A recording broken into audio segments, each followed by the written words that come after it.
You think Whiskey Acres Distillery, bourbon, whiskey, etc. And a friend of the podcast, because we talked to him a couple of times already. Right. John, what is the offerings here? Very close to a gold jacket, I believe. I would think so.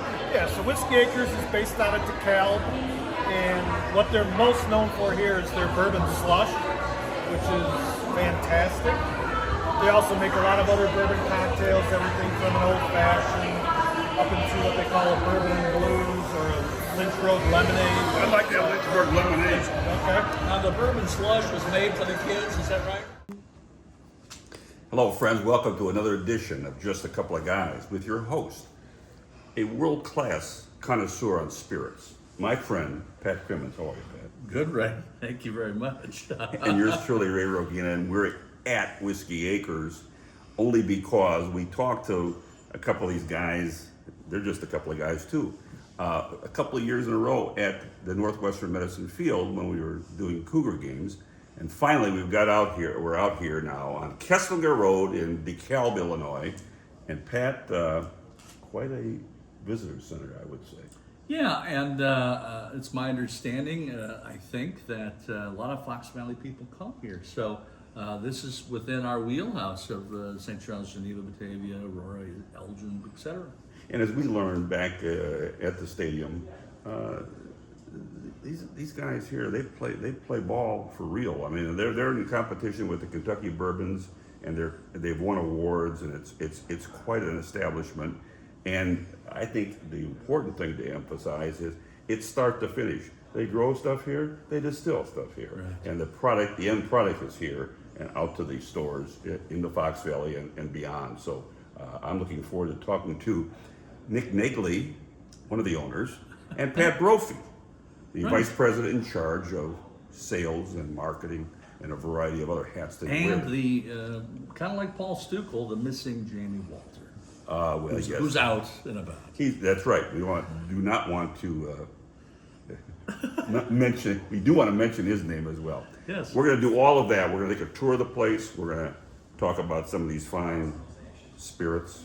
Maybe a taste or two. Maybe a taste or two as well.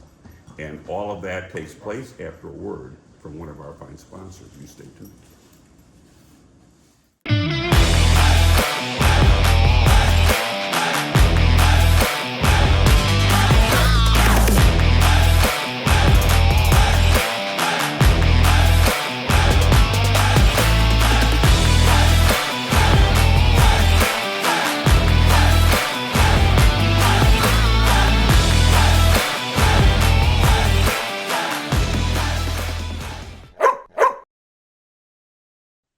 𝐤𝐤𝐲 Booth, a leading local law firm, is located on the beautiful Fox River in downtown St. Charles.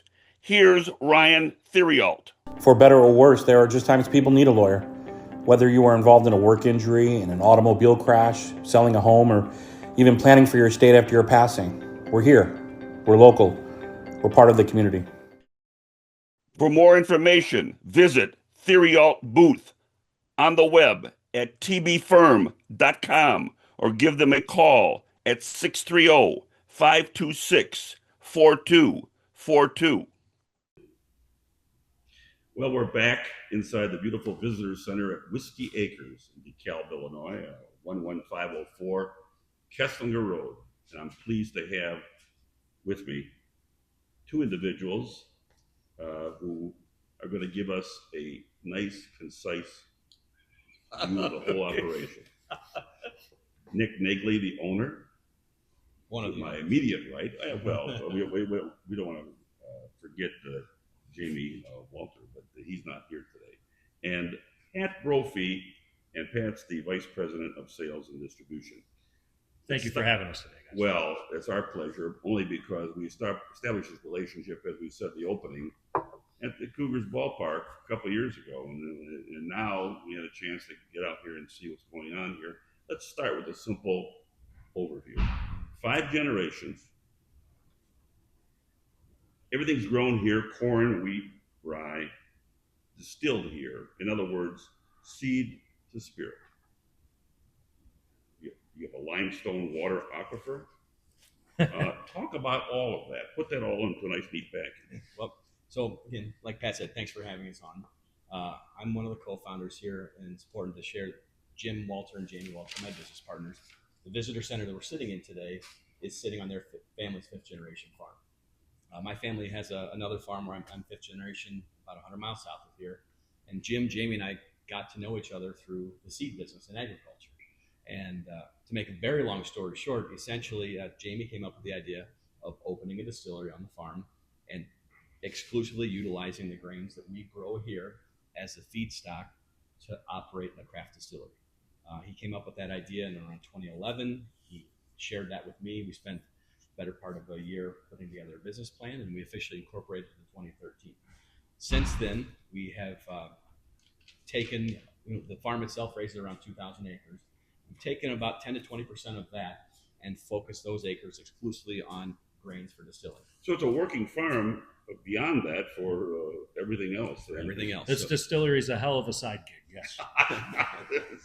And so, we set out to essentially showcase that corn varietals that we grow are different in a very similar way that wine or grape varietals are, as they affect the flavor of wine versus affect the flavor of grain. So we utilize the land here to grow unique artisan heirloom types of corn and turn them into specialty types of bourbon. Your website says rare artisan releases as far as the bourbon is concerned. About elaborating on that. Yeah, that's something we're probably most well known for out in the marketplace. If you see us at some of the higher end whiskey bars, specialty liquor stores, things like that, you'll see bottles of ours like blue popcorn bourbon here, which is made from an heirloom popcorn varietal called Shaman Blue Popcorn. If we were to shell the corn and fry it up in some oil, it's going to pop into fluffy white popcorn. But it makes some really good bourbon too. And that releases from us the first Friday of every December. That's year in, year out. We'll have 400 people lined up here waiting to buy that bourbon. Our next upcoming release actually will be Friday, May 1st this year. And it will another be 400 out there. We're going to have a line for that for sure. It's going to be our first kind of large scale release of bourbon made from Oaxacan green corn from Oaxaca, Mexico. And we're quite proud of that. It's some of my favorite stuff that I've tasted at this distillery. It's got a very rich, nutty, kind of praline pecan character to it with a little bit of stone fruit in the background. I'm really excited about that one. And that'll be first Friday in May every year going forward. And we've also used other heirloom corns like Bloody Butcher red corn. We've got kind of a rainbow-colored little corn called Glass Gem in the works. So we're always looking for the next big thing with our corn varietals. I mentioned that limestone in the water aquifer. You mentioned that on your website, so I have to ask, what does that do to the bourbon? Well, it does something to the bourbon, but it also does something that's important that we don't talk about enough, is sustainability. Very good, so very good. The fact that we are farmers and the distance from field to fermenter in many cases is less than a quarter of a mile. And our carbon footprint for getting the grain to the distillery is virtually nothing. When we go outside and give you a tour, we'll show you that we have solar panels out here. We have been 100% solar powered for over 6 years. Those solar powers make enough. Visitor center, distillery, farm shop, everything. And the limestone aquifer piece of it's actually an interesting story. When we started distilling, we were doing it with the guidance of a guy named Dave Pickerel, who's famous in the whiskey industry because he was a former master distiller at Maker's Mark. And he taught us lots of things, but one of those conversations we had was, what should we do about water? And the limestone aquifer they're standing on top of right now was something that Jamie's grandfather dug in the 1930s. And we knew that to use it the way you normally would, we would not have enough water to supply the distillery. So we were looking to dig a deeper well to get us more water. And Dave said, before you do that, let's check your water quality to see what we've got, what we're working with here. We took samples, we got the results back, and I could still envision Dave's big chuckle in that he told us our water is chemically identical to the water that we're using in Bardstown, Kentucky. And if you ever go to Kentucky and talk about distilling, they'll showcase how fundamental that is. You walked me into that. I recall 2 years ago when we were talking, I think it was Pat who asked the question. He said, how do you guys stack up against those Kentucky bourbons? And I would ask this question. Do you take a road trip to Kentucky every now and then just to do a scouting mission? The three of us are actually going to be at a conference in Kentucky in about a month. an annual distilling conference at The old conference. the conference at the James B. Beam Institute at the University of Kentucky. So it's a distilling school down there now, and they run a big industry conference. And Rob can learn. Our master distiller Rob can go to lots of different talks on grain chemistry, water chemistry, yeast stuff. Our other owner Jamie and I will go to more like business planning type things like that, marketing things. It's pretty cool. But yeah, we do make sure we have eyes on the market competition, so to speak. What's funny though is that as we have grown in this business and become more well known for what we're doing, we've transitioned from, hey, here's what we're gonna do and our concept. So we've got product in a bottle now. We've proven our concept. We're finding that people are coming here. We're getting phone calls of people who want to start their own distillery, industry phone calls of how you're doing this, where you get the grain, and we're really happy to share these things, and very prideful because of the growth we've had and the product that we can prove it with. But we're not going to share the water, right? It's ours. Yeah, So the water's ours. If somebody were to start something down the road, they would need their own Yeah, water. it's supply. actually the city of DeKalb recently was floating a plan to run a new water main down Kesslinger Road here, and asked us about if we wanted to tap into a water main. And thanks, but no thanks. We're happy with the water we have. Very happy. That water chemistry is very important from the fermentation process for whiskeys and also beer, and that's part of the reason the greater Chicagoland area has become such a craft beer mecca, because Lake Michigan water is some of the best quality brewing water on the entire planet. Are you limited when you say seed to spirit? Are you limited in your recipes, for want of a better word, as it relates to the seeds that are here, as opposed to augmenting recipes with seeds from someplace else? You know what I'm trying to say? The way I'll answer that is if we cannot agronomically grow it here, Right. it will not see a time in the bottle. Nice. So we're not limited. We can go seed shopping, right? Right. We can access seeds, but doesn't mean we can buy them. Doesn't mean that we can grow them. Yeah. And so you will actually, we could dig deep into successes Mhm. and also have a few failures of things that just we hoped it would grow here that just were not agronomically sound to thrive in DeKalb.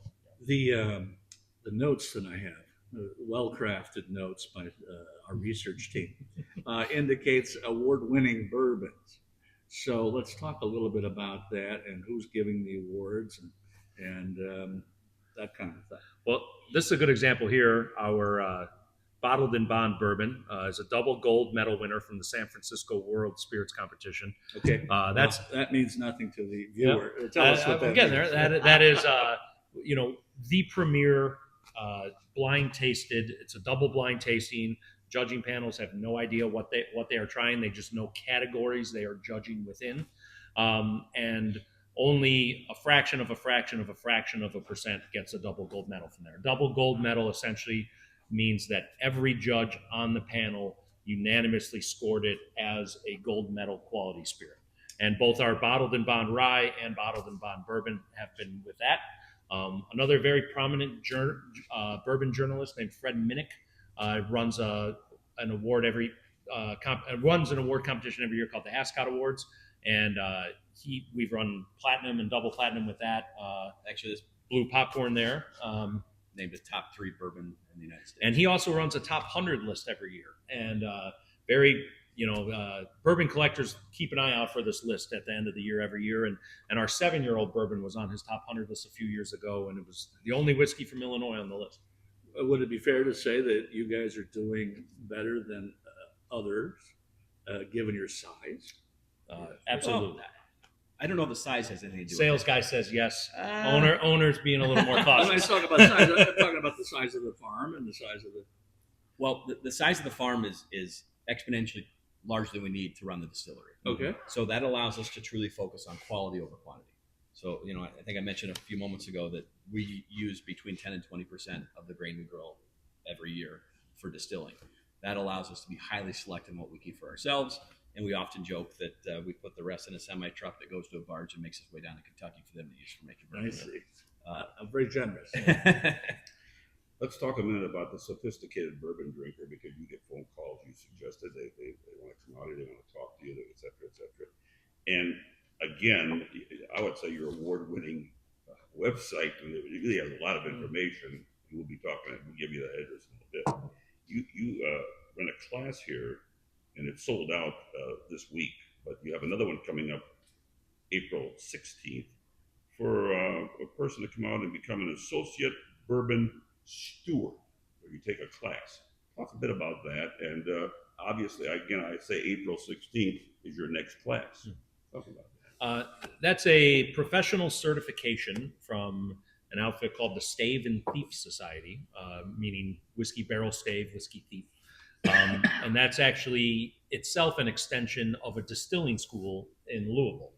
And they run this certification course where it's pretty intense, and it goes through everything process from grain selection and fermentation chemistry, all through distillation and aging, terminology, laws, regulations. You know, there are very specific things you have to do to a whiskey in order to legally call it bourbon or bottled in bond bourbon, things like that. And you can learn all this through that course. And our visitor center manager is an executive bourbon steward, which means she is qualified to teach that course. And so when people come out here and do that, they get the certification. You get a special, you know, lapel pin and this big tasting booklet. It's a pretty cool thing that otherwise you got to be in Kentucky to do. So you're in your basement and you can drink bourbon and brag? Yeah, I mean, what else do you get? It's all about being an insufferable know-it-all when it comes to bourbon. You know? Aside from that, your website suggests that, and the weather gets warmer here, you're gonna have music here. You're gonna have people come here and want to go on tours. I noticed you run a bingo game at some point. Mm-hmm.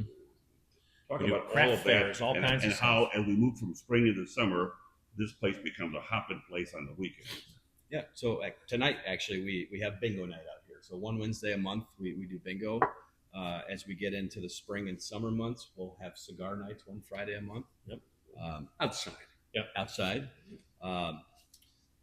2 Fridays a month over the winter, we do meat raffles out here, and the proceeds go to a local fire department. Very nice.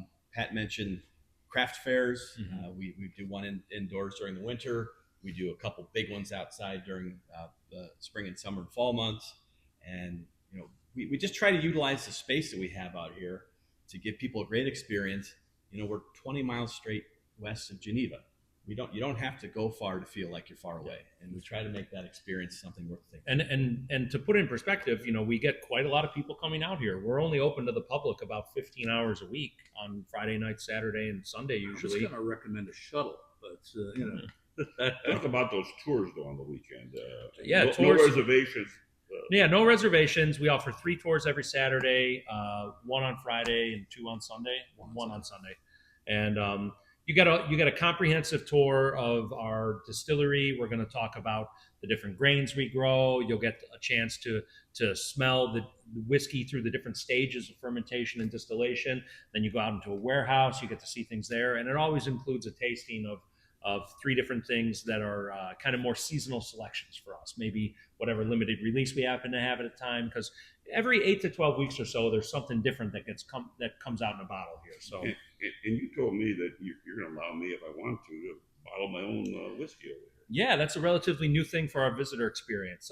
We have a custom-made machine that has 2 different single barrels of whiskey, and you can bottle your own. And at any given time, those single barrels exist here and here only. Ultra premium offerings, very limited, very collectible.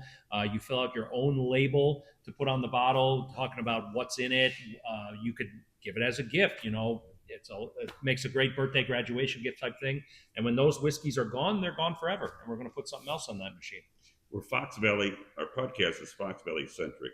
And so it's only fair that you tell us where in the beautiful Fox Valley we can buy at our local retailer Whiskey Acres products. We're going to do our best to not exclude anybody. Yeah. Well, a sampling, yeah. a sampling to your best, so- make your best effort. You know, if we're in down in Aurora, Craft Urban is a great partner. Mm-hmm. We make our way up into Geneva. You can buy our bottles at the Royal Wren, at the James, at Niche, Ella's. Yeah. Of course, we're at Binny's and Lundine's and the liquor and wine shops. We're going to be in Jewel Osco here this spring in the St. Charles area. Going to St. Charles. Going to St. Charles. Graceful Ordinary is a big supporter. We're at Very nice. Altar. yeah, Penrose Altar down in Brewing, Geneva. Penrose Brewing, Moto e Moto. We're all over the place, really, and So- up into Elgin too. Yep. And I'll interject. Thank you all of you. And if you are a partner that we listed, he's kicking me to tell me to hurry up. So we'll list the rest of them the next time.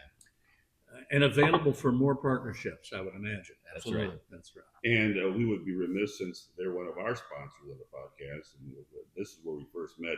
You're going to have that stand right there at Northwestern Medicine Field this summer again, right? Yes, Where sir. you get that lemonade whiskey slush. It's like a Yeah. 7-Eleven slushy, but it's made with bourbon, as I Yes. recall. Pretty good. It's Yeah. awfully good. It's We're- awfully. in alcohol, you're not supposed to make health-related statements, but I would contend that our bourbon slush is healthier than a 7-Eleven Slurpee. just for whatever that's I worth. found that to be true. Hey Nick, we're off topic here for a second, but we talked offline about this. A bee, you were like a bee. Tell you a little about honey that's you got going out here. We better talk about. Oh that yeah. before Very, very important. We got into the honey business last year. We have 16 hives just east of the distillery on Kesslinger Road. So we harvested this past fall a little over 600 pounds of honey, which we aged in a couple of bourbon barrels. And the honey is now out of the bourbon barrels, ready for bottling. It's getting bottled up here in a couple of weeks, hopefully. And then you'll be able to buy it on our retail over here in our visitor center. Local honey is great Local- for allergies. It's great for everybody- cocktails too. I love a Yeah. cocktail called a Gold Rush that's made with honey syrup, Gold lemon Rush. juice, and bourbon. Yeah, It's my favorite bourbon cocktail, and you'll be able to get it with estate-grown barrel-aged honey here. Along those lines, another thing in that genre is we do a bourbon barrel-aged maple syrup. So same thing, except we send our empty bourbon barrels to a couple different maple syrup farms. They age out the syrup. They send it freshly emptied bourbon syrup barrels back to us, and we take bourbon that's ready to bottle and then age it in those Can we maple syrup. combine maple syrup and bourbon? Oh, yeah. So then we will release in Our next release, March 20th. is a bourbon finished in maple syrup casks. And Great over if pancakes. you haven't tried using maple syrup instead of simple syrup in an old fashioned, it's really fantastic. One final question for our friends out there who perhaps are interested in using the facility here for some sort of event.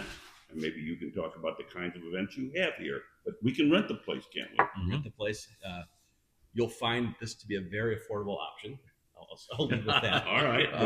It's a beautiful, unique space that you can use for. We have corporate meetings out here. We've had family reunions and funerals. We don't like to host those. Bridal showers. Yeah, birthday parties. We can seat 80 and we can do cocktail for 120 if we're exclusively using our indoor space. If Mother Nature cooperates, we can put another 200 people outside on our It's just whiskey not garden. big enough for my funeral, but I understand. Well, we can't. We want to make sure that before we finish here, you show us a little bit around the place. So we're going to take a small break. When we come back, these guys here are going to take us on a little tour. Yeah. Did we get the website out? We'll get that at the end. Okay. Don't worry about that, Pat. We'll get that website. WhiskeyAcres.com. That's correct. We'll be right back. Hello, friends. Experience the energy, magic, and vibrancy of live performance at the ECC Arts Center, a premier destination for world-class entertainment, cultural enrichment, and artistic excellence right in the heart of the Fox Valley. From Grammy and Tony Award winners, rock and roll Hall of Fame icons, and stars from Broadway to Hollywood, the Arts Center's elegant Blizzard Theater and intimate Second Space Theater have welcomed some of the world's most celebrated performers. For more information and tickets, go to ECCArtsCenter.org or call the box office at 847-622-0300.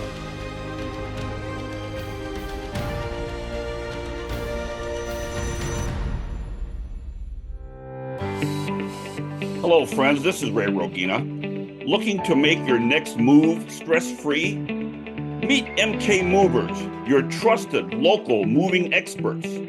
Family-owned and operated, MK Movers is dedicated to providing seamless, reliable service. from packing and storage to long-distance moves. Their experienced team treats every move with care and professionalism, ensuring your belongings arrive safely. Plus, with their eco-friendly recycled box program and commitment to transparent pricing, you'll experience a move that's both easy and responsible. Whether it's across town or across the country, MK Movers is here to help you move forward. Visit www.mkmover.com to learn more.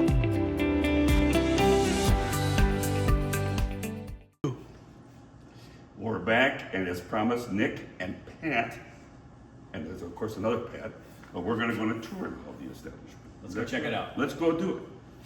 So we're in our visitor center here. One of the coolest things you can do when you come here is bottle your own. This bottling your own machine here has 2 different types of whiskey that are exclusively available at our visitor center. You cannot find what's in these barrels anywhere else. So we look for things in the warehouse that are unique to and ultra limited. We make sure that they are something that's truly special from a flavor standpoint. We put them in here. You can come out, bottle it, label it, cork it, take it home and drink it, or give a great gift. So somebody who comes to the visitor center and is not on a tour can still come in and, as you say, bottle their own. Bottle their own. What am I bottling? What am I getting here? Well, we have 2 different single barrels right now. So we have a bourbon on the left. We've got a bourbon that was finished in a Jamaican rum barrel. Jamaican rum goes through an extended fermentation that gets really kind of fruity and what we call estery. And the one on the right, about 6 years ago, we did an experiment where we made bourbon out of sweet corn. We quickly learned that was not going to make us any money, and the yield of sweet corn versus our standard field corn, untenable. But we have 2 barrels of it left on the planet, and one of them is here. I'll hold this. And so, And when you say yield, just so he explained to me that we have this particular whiskey, and I want this one. So I'm going to walk up. Yep. Hang on. Go ahead. Make sure somebody like Pat or me is around here to help you. If you're not part of the Just a Couple of Guys podcast. Plus, it's a union thing. Yeah, yeah. And all I have to do is Jackpot it down. look at that. Amazing. Right, Of course, you right. recommend that I fill the whole bottle. Camera, right? Be camera friendly. There we go. There's something in there that's going to stop it automatically. So just let it go. When this top tube gets empty, Ah. the bottle will be full.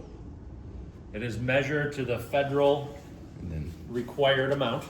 Of course it is. and then just pull it out gently. Set it right up here. All right. You can officially cap it. Kevin, you're going to catch this, aren't you? I'm going to cap that. Cork me. Oh, look at that. And then push it down just a little bit tighter. Take this guy, I'll do it for you. Now, it's legal for transport. And then, we won't make everyone watch you do this, but we'll do this a little later. Is we fill this out, we put who it's bottled by, the date, the proof, and a few other details on here. Customized label right down here, and Nice. truly unique experience. How often, how many bottles do you sell just like this, over the course of, say, a month? Depends on what's in it, depends on the season. We just added this. We added this came online the week before Thanksgiving. We had a different bourbon on here before, an experimental 4-grain bourbon. We sold through that. We put the sweet corn on. The sweet corn will probably be on for another month and a half, 2 months. And then when it's gone, we'll find something else. Is there a greater value to this as opposed to the other bourbons and whiskeys you offer? If value is in rarity, yes. Just talking because that is a premium price versus our other products, but it's also natural cask strength. So this is the strength the barrel the whiskey was at as it's aging in the barrel. So both of these are about 120 proof, about 60% alcohol. Do we get whereas a- our normal bourbon's 45% alcohol. Do we get a wax top like Maker's Mark? That is proprietary trade dress to Maker's Mark. Oh, is it? We're probably in trouble for even bringing their name up. All right, I'm going to leave my bottle here for a moment, and I'll come back and get it later on. Okay. Carry on, man. Nice work. So if you're not into your bottling your own, we've got several options and varietals of Obviously, yes. bourbon and rye, and then throughout the season we offer different types of spirits made from specialty types of corn. And if I may, I think this shirt is Pat, right here. It is. Well, which Pat? Swag. Not my partner Pat. I think Pat. I could during the summer at Who's a Cougar, Pat? I'll be Patrick. at the Cougars game. I could see you with one of these. Oh, I look good in pink, Ray. I think you do. When Pat came on board, one of his requirements for working with us was that we got a pink Hawaiian T-shirt or Hawaiian shirt for him. It's in the contract. Yeah, it is. Nice. So I think the Cougars have a Hawaiian night. we'll make sure we take care of it. Sure, we'll be there. So, you know, some nice, interesting swag: golf balls, hats, T-shirts. Yes. Soaps made from whiskey. Yeah, signed books about whiskey. So just kind of a little bit of everything out here. Okay. Now we're going to go out into the wind.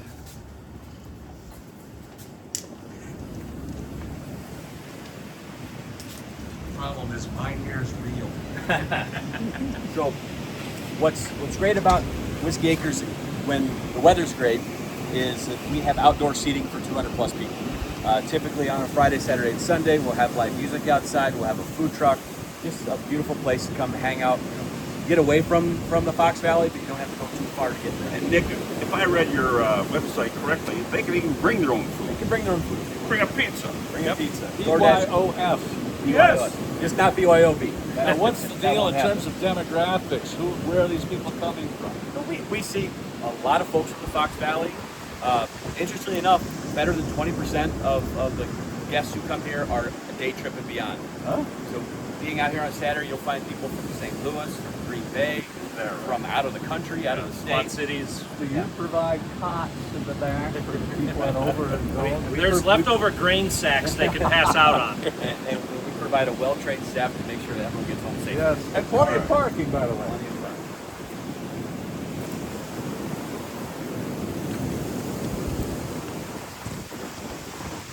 We are 100% solar powered. We're about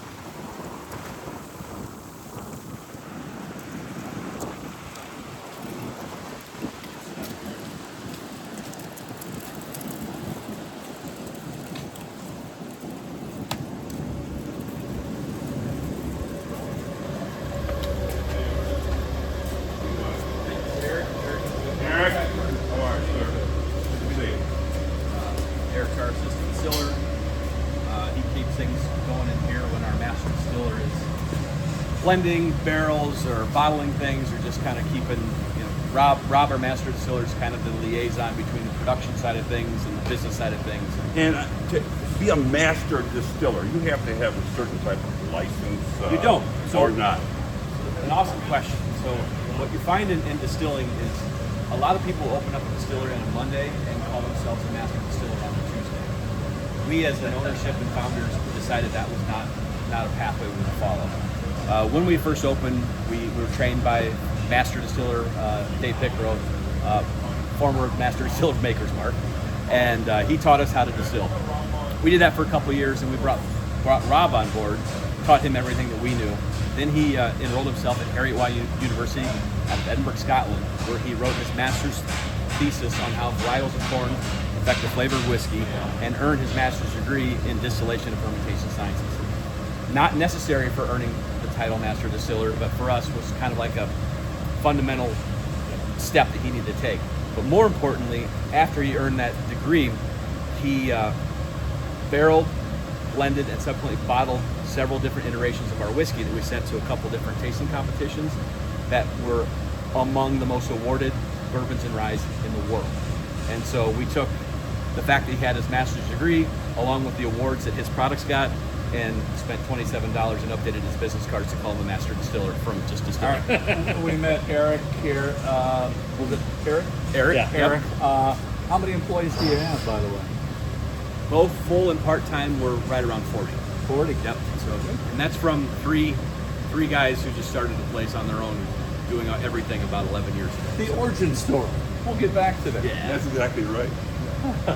All right, carry on. Yeah. So Pat, you want to lead this part? Yeah, this is the entire production floor here. All you're doing when you're making whiskey is you're taking a liquid solution of water and alcohol and separating the two.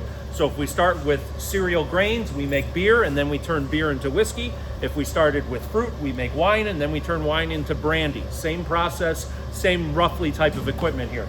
So our cooker here, we're cooking corn, wheat, rye, and barley, and we're doing that to break the starches into sugars so we can ferment the sugars into alcohol. After it's cooked, it goes to one of our fermenters here, where it ferments for 3 to 5 days to what we call a distiller's beer, roughly 12% alcohol. And then it goes to our still, and we are double pot distilled, so at the end of the day, the whiskey gets run through there twice, and that takes it from about 12% alcohol to about 70% alcohol. Oh, wow. And then it's ready to go into the barrel for aging. And as it's distilled, it's clear.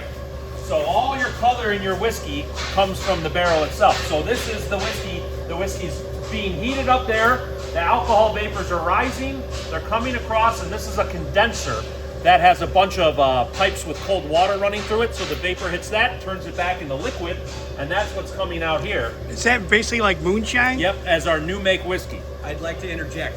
It's like moonshine in the sense it's the same color. It's very different from moonshine in the fact that we pay a whole lot of We taxes. pay a lot of taxes. And all of your employees have teeth. Yeah. And we know how to read and write. That's right. Yeah. Do we lose a lot during production? Is there a lot of employee theft that we have to worry about? In all seriousness, we have to manage every pound of This is grain new that make comes spirit. in against every pound of alcohol that comes out. And we are subject to being audited by the feds at any given time. So we have to be able to tell a true and truthful story about the story of that corn. And if we spill, if something happens, we account for that. But if we're bringing 1,000 pounds of grain in and only accounting for 4 bottles of bourbon, there's a red flag. At the end of the day, we're dealing with a controlled substance, and it's one of the most highly regulated industries. When you say feds, are we talking ATF? Yeah. Yeah? The Untouchables. Currently, it's referred to as TTP, tax and trade bureau. Yeah. They're a Alcohol. division of the IRS. Yes. Because why? Because we need the money. Yeah. I had a meeting with them. The first time I met them, it was at a conference, and they said, our job is 2 job descriptions. Protect the revenue and protect the public.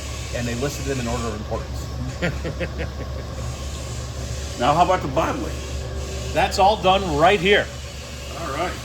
This is what we bottle. Every bottle of Whiskey Acres is bottled on this contraption. Is that right? It's a 4-head manual bottle filler. So hoses get connected to this, and there's some vacuum pressure tanks, but really a big tank sits here right behind it, and it just sucks the whiskey out, and we bottle it by hand. It gets corked by hand, stickered by hand, sealed, and then boxed and palletized all by hand, just in a little assembly line here of about 10 people. What's our annual? Old school, Pat. What's that? I said this is old school here. Old school. Yeah. What's our annual production?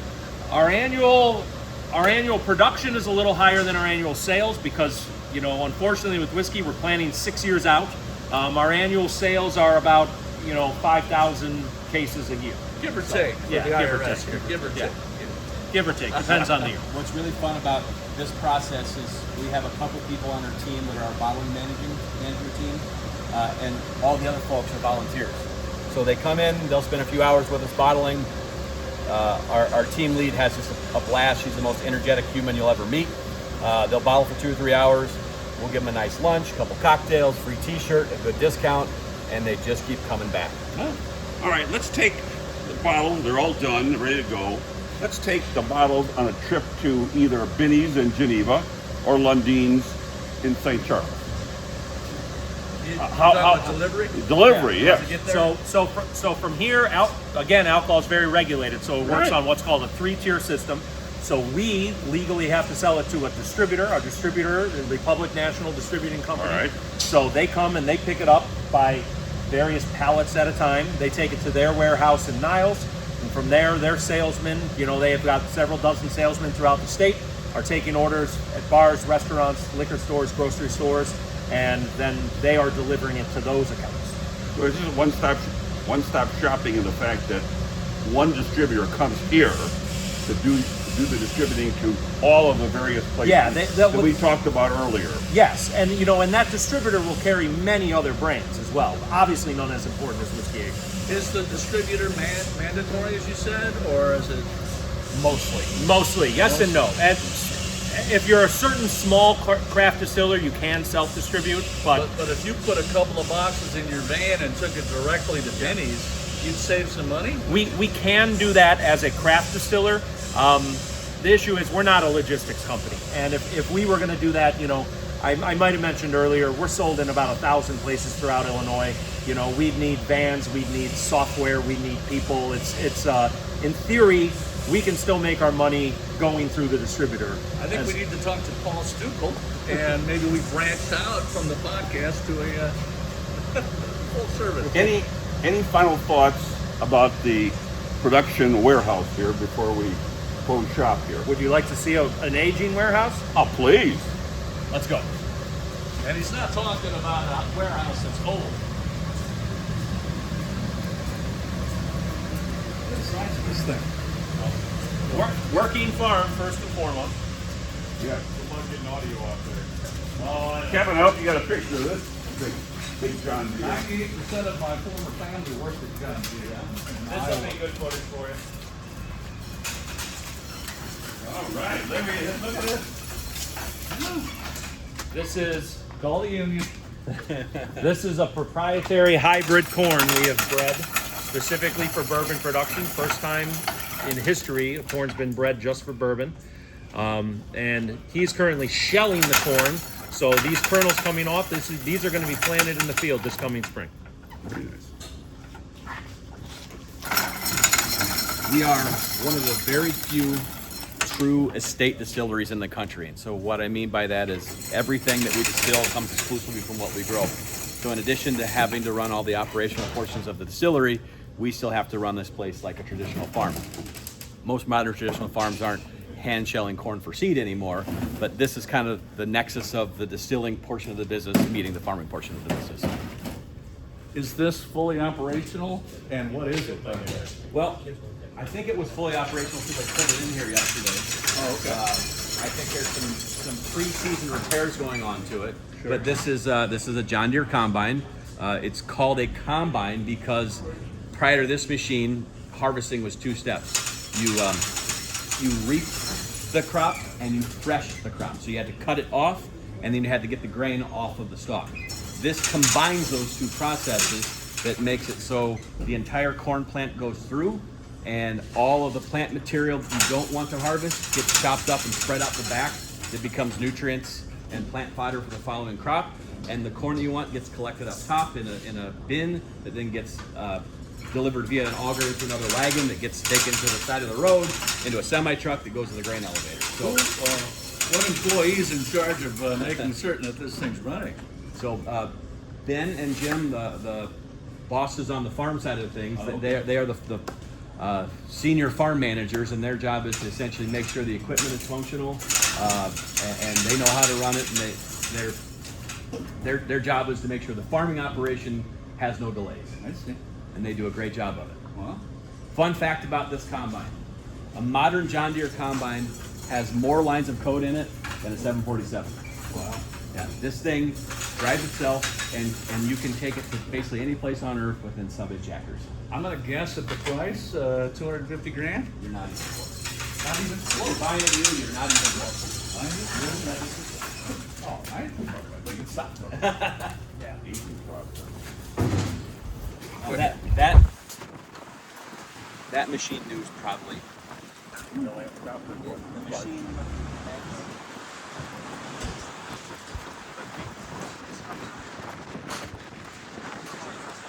Just like a car.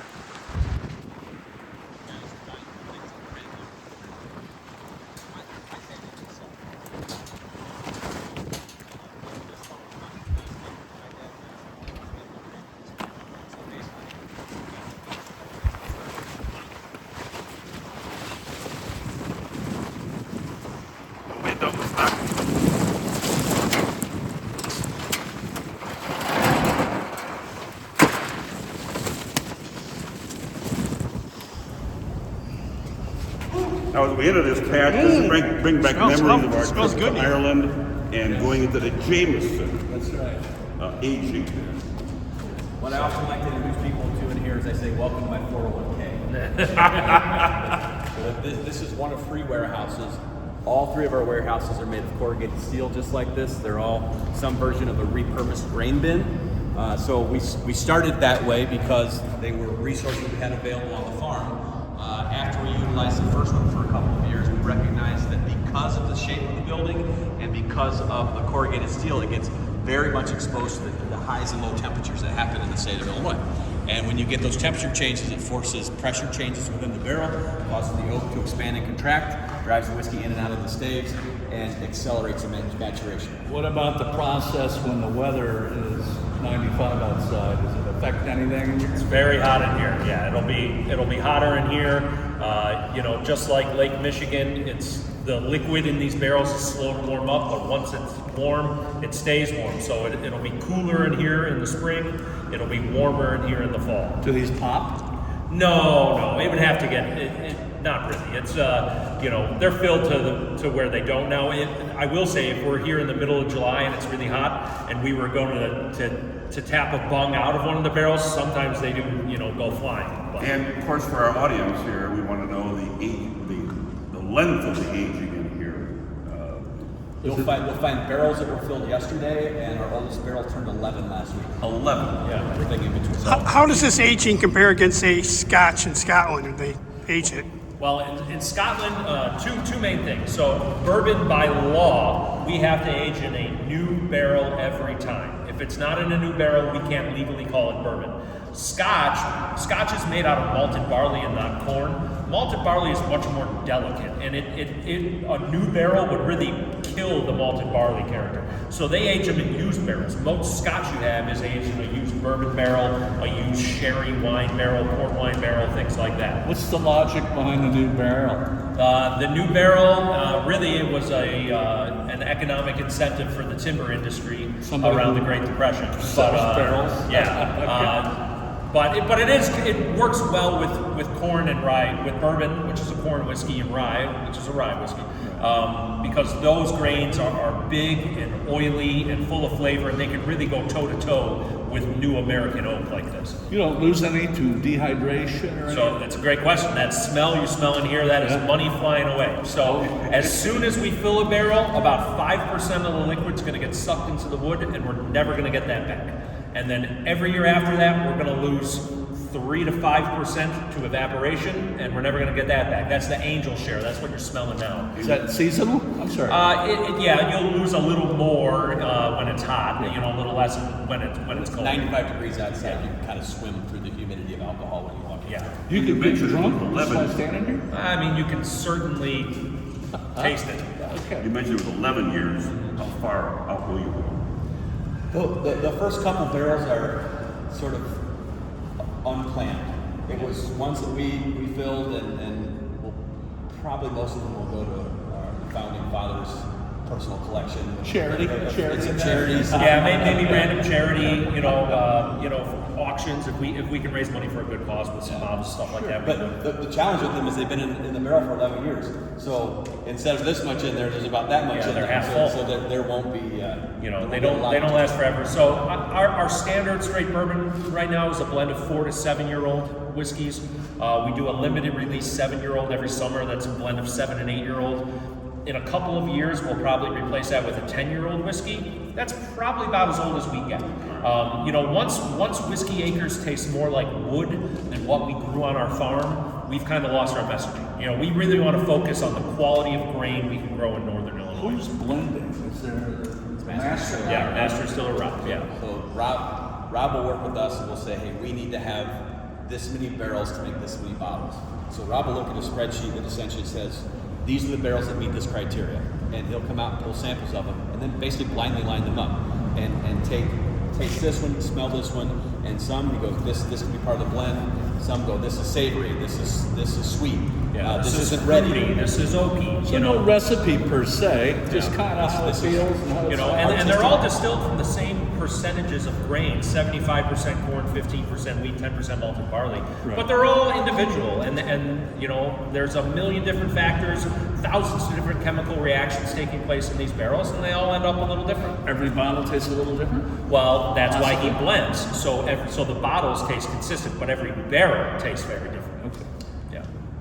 The aging room, a good place to stop and say thank you to Nick and Pat for a great tour and a great experience here. Our pleasure. Pat and I will be back for some closing comments. We always have closing comments. That's right. That's right. So you stay tuned. We're going to take a commercial. We'll be right back. Ciao, amici. Andiamo in Italia. Join Ray and Pat, just a couple of guys, and Intertrav in Tuscany and Rome. Intertrav, a leader in custom group travel, has created an Italian travel experience that shares the best of what Tuscany and Rome have to offer. Located in St. Charles since the 1980s, Intertrav was founded in 1966 in Chicago by Dave House on the principle of offering first-class customized travel programs at a fair value price. Our 10-day escorted tour visits Tuscany and Rome's most amazing places. Spend our first 2 nights in the heart of the Tuscan hills overlooking the ancient town of San Gimignano. We will spend the next 4 nights in the elegant spa town of Montecatini Terme, perfectly located between Florence and Pisa. While we are in Tuscany, enjoy vineyard visits and wine tasting and an Italian cooking class in the heart of Tuscany.